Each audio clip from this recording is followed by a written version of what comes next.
Method of limits ini memiliki setidaknya dua kekurangan. Yang pertama, ketika pengujian descending, serial descending yang dari stimulus tinggi ke stimulus rendah, itu bisa menyebabkan sensory adaptation atau adaptasi sensori yang pernah kita bahas sebelumnya tentang bagaimana kita beradaptasi terhadap rasa dan juga beradaptasi terhadap aroma. Nah, kalau kita mulai dari stimulus yang tinggi lalu ke rendah, ini kita sudah beradaptasi, kemungkinan kita bisa beradaptasi duluan terhadap rasa atau aroma tersebut. Sehingga bisa saja rasa atau aroma tersebut tertinggal atau justru malah kita jadi kebal terhadap rasa dan aroma tersebut. Sehingga pada saat diturunkan konsentrasinya kita sudah tidak sensitif lagi.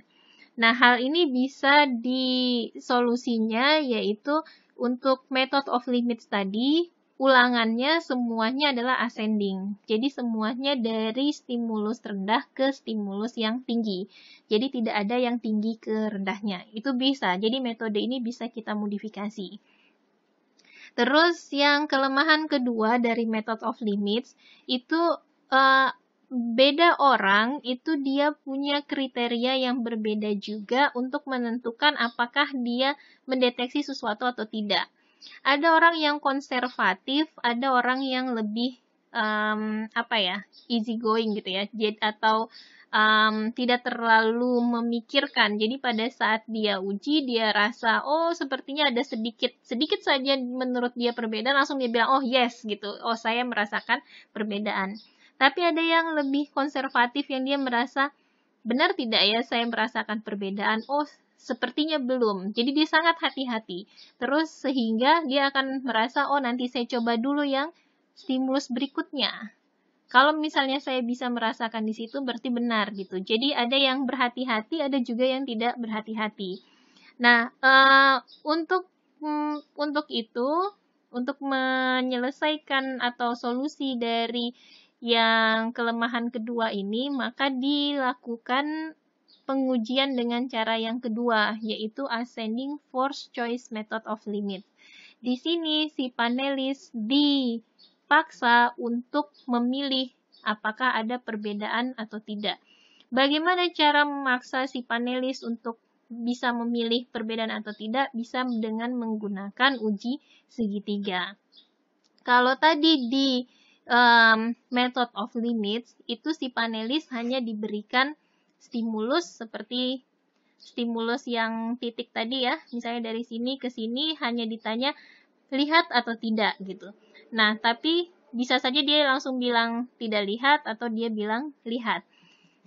Nah, tidak dipaksa untuk memilih apakah dia benar melihat perbedaan atau tidak. Nah, kalau di ascending force choice method of limit, si panelis dipaksa untuk memilih. Nah, jadi di metode yang kedua ini sebenarnya mirip konsepnya dengan metode limits in ascending series. Jadi dari yang ascending atau dari yang stimulus rendah ke stimulus tinggi. Perbedaannya adalah pengujiannya menggunakan uji segitiga. Jadi si panelis dipaksa untuk memilih satu yang menurut dia berbeda di antara 3 set sampel. Misalnya di sini, seorang peneliti ingin mengetahui threshold dari rasa manis aspartam. Dia menyiapkan 8 sampel dengan konsentrasi yang berbeda-beda. Ada blankonya 0%, terus yang lainnya 1, 2, 3, sampai 8%. Nah, nanti yang diberikan kepada si panelis kira-kira seperti ini bentuknya. Jadi, set sampel yang pertama, yaitu, dan ingat, dia adalah ascending atau dari kecil ke besar. Nah, jadi dari kecil, dari yang 1% dulu, dari yang konsentrasinya paling kecil yang kita sajikan. Di sini misalnya, blanko, 1 blanko. Nah, si panelis tidak tahu urutan ini kan. Dia disuruh cicipi ketiga sampel ini. Lalu perintahnya adalah pilih satu yang menurut Anda berbeda. Bisa saja dia, karena menurutnya sebenarnya tiga-tiganya sama, karena ini konsentrasinya masih sangat kecil, bisa saja dia tidak merasa ada perbedaan. Kalau di metode yang pertama tadi, dia hanya suruh cicipi satu, terus dia bilang, terasa beda atau tidak, ya atau tidak saja. Nah, kalau di sini dia cicipi, ketiga ini ada 2 belangko, 1 sampel, disuruh dia pilih mana menurutnya yang berbeda. Nah, karena di sini rasanya hampir mirip, kemungkinan dia akan menjawab salah itu besar. Jadi kemungkinan dia akan jawab B misalnya, karena dia dipaksa untuk memilih walaupun menurutnya sama. Maka jawabannya di sini misalnya salah. Terus, begitu juga untuk sampel yang kedua, yang 2% belangko-belangko. Dipaksa juga si panelisnya untuk menentukan mana yang menurut dia yang berbeda. Mungkin di sini juga masih belum terdeteksi dia jawabnya asal, bukan jawab asal, dia terpaksa harus menjawab walaupun menurutnya tiga-tiganya sama, maka kemungkinan dia menjawab salahnya lebih besar karena ada 2 yang sama di sini, hanya ada 1 yang berbeda. Tapi tidak menutup kemungkinan bahwa dia akan menjawab benar. Bisa saja secara kebetulan dia memilih, misalnya memilih 1 ini, dia benar. Tidak masalah. Kenapa? Nanti karena perhitungannya kita akan memperhitungkan yang jawaban yang paling konsisten. Nah, nanti kemungkinan di konsentrasi yang besar-besar ini, maka kemungkinan dia akan menjawab benarnya akan lebih tinggi. Kira-kira bentuk jawabannya seperti ini. Jadi dari 8 konsentrasi tadi. Nah, panelis yang pertama, ini panelisnya lumayan sensitif. Yang dari konsentrasi yang pertama, dia sudah menjawab benar. Nah, apakah dia benar-benar telah mendeteksi secara benar atau hanya kebetulan? Kita lihat jawaban berikutnya. Jawaban berikutnya ternyata dia 0 atau salah jawabannya. Nah, kalau dia jawabannya salah di sini, berarti yang di nomor 1 ini kemungkinan hanya kebetulan. Maka tidak kita anggap bahwa dia mendeteksi pada konsentrasi yang 1. Nah, setelah konsentrasi yang ketiga, dia menjawab positif. Setelah itu, dia menjawab positif lagi. Nah, ketika dia menjawab positif secara konsisten, barulah di situ kita tahu bahwa di kemungkinan besar di konsentrasi yang ketiga ini memang dia sudah bisa mendeteksi. Jadi, di sini 2,5 ini ya. Nah, setiap panelis nanti kita akan tentukan nilai BET-nya atau Best Estimate Threshold-nya. Estimasi dari ambang batas estimasi terbaik dari ambang batasnya. Nah, di sini antara 2 dan 3. Antara 2 dan 3 maka 2,5. Terus panelis yang kedua. Di konsentrasi pertama dia salah, kedua salah, ketiga salah, keempat dia benar.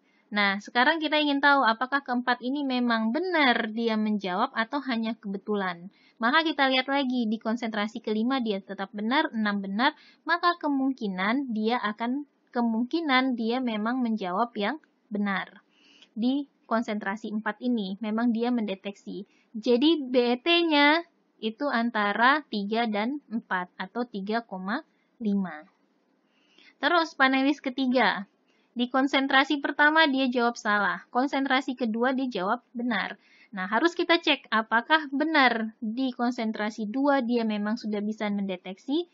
Kita lihat lagi, oh ternyata di konsentrasi 3 dia masih salah, 4 salah. Nah, jadi kemungkinan yang di 2 ini hanya kebetulan saja karena dia dipaksa untuk memilih. Kita lihat mana positifnya lagi. Positifnya lagi nanti di konsentrasi ke-7. Setelah konsentrasi ke-7, dilihat konsentrasi ke-8 tetap positif. Nah, dia selalu positif, maka BET-nya antara 6 dan 7 atau 6,5. Bagaimana kalau misalnya si panelis itu benar-benar tidak konsisten? Misalnya di panelis N ya, salah-salah benar-benar, terus salah lagi. Terus benar lagi, terus salah, terus benar. Nah, ini yang mana yang mau kita percaya? Karena tidak ada dua yang berturut-turut dan sudah tidak ada lagi yang salah. Nah, kalau kasusnya seperti ini, maka kita ambil saja yang konsentrasi paling tinggi yang dia nyatakan positif. Di sini konsentrasi yang paling tinggi dinyatakan positif ada 8, dan setelah itu negatif 7, maka BT-nya antara 7 dan 8, yaitu 7,5. Nah, untuk menentukan threshold-nya dari sampel ini, jadi berapa konsentrasi dari rasa manis aspartam yang bisa dideteksi oleh panelis, maka kita hitung dari BET, masing-masing BET kita logkan. Dapatlah log BET-nya.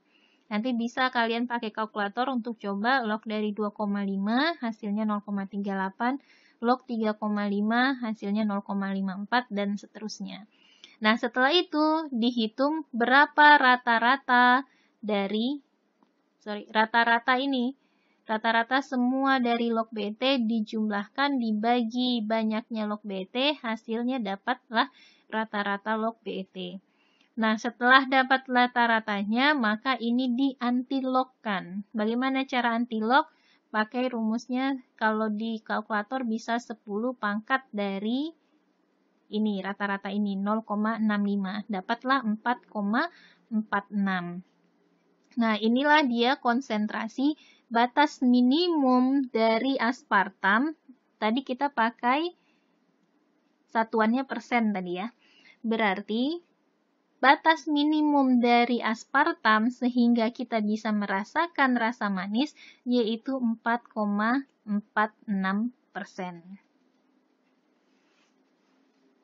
Nah, ini bisa kalian tes sendiri.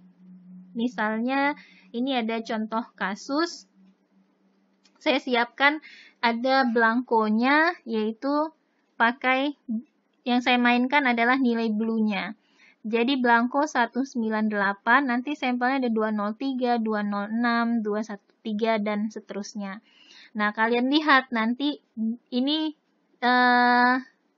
pemisalan, misalnya di sini adalah si blanko tadi aspartam 1, di sini aspartam dengan blanko tanpa aspartam, dan sampel adalah aspartam dengan konsentrasi yang semakin lama semakin meningkat. Dan terus kita lakukan uji segitiga. Misalnya ini yang di konsentrasi yang pertama. Nah, bisa tidak membedakan dari 3 ini mana sampel yang menurut kalian hasilnya sama? Yang dari ketiga ini mana yang berbeda? Mungkin ada yang akan menjawab 286, mungkin ada yang jawab 467, ada yang menjawab 987. Nah, tapi yang jawaban yang benar itu adalah 467. Kalau yang menjawab salah di sini berarti dia di intensitas yang pertama dia mendapatkan jawaban salah, tapi kalau benar berarti dia mendapatkan jawaban benar, atau kalau kita isi tabelnya di sini positif, kalau salah dia 0. Ini yang pertama. Terus yang kedua, yang ini menurut kalian mana di antara 3 ini yang berbeda? Jawaban yang benar adalah yang 987. Terus nomor 3, 467 yang benar. Terus yang 4 semakin perbedaannya terlihat jelas. Saya rasa di sini semuanya bisa menjawab benar. Terus yang kelima dan yang keenam, 7, 8, ya sampai 8. Nah, tadi 1 sampai 8 mana yang jawabannya benar atau mana yang salah? Coba diisikan di tabel seperti ini. Jadi di sini konsentrasinya nanti panelisnya hanya 1, yaitu hanya diri kalian sendiri. Terus di sini konsentrasinya adalah nomor dari si sampelnya tadi. Misalnya ada 203, 208, 213, ini yang dimasukkan ke kolom konsentrasinya. Nah, terus nanti dilihat di mana positifnya yang konsisten. Nah, kalau memang dari awal sudah tahu dari awal sudah tahu perbedaannya, ya berarti nanti diisi 203.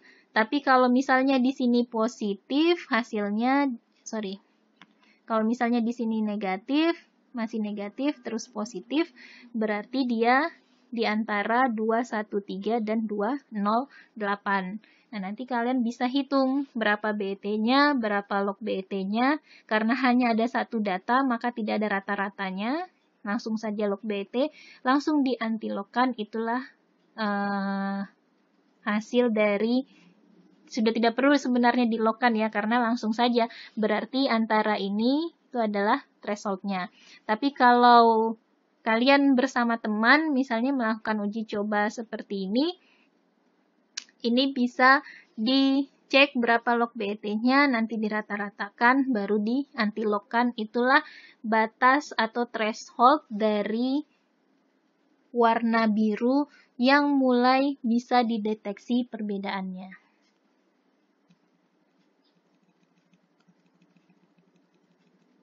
Oke, ini sumber buku yang digunakan untuk menyiapkan kuliah ini. Terima kasih.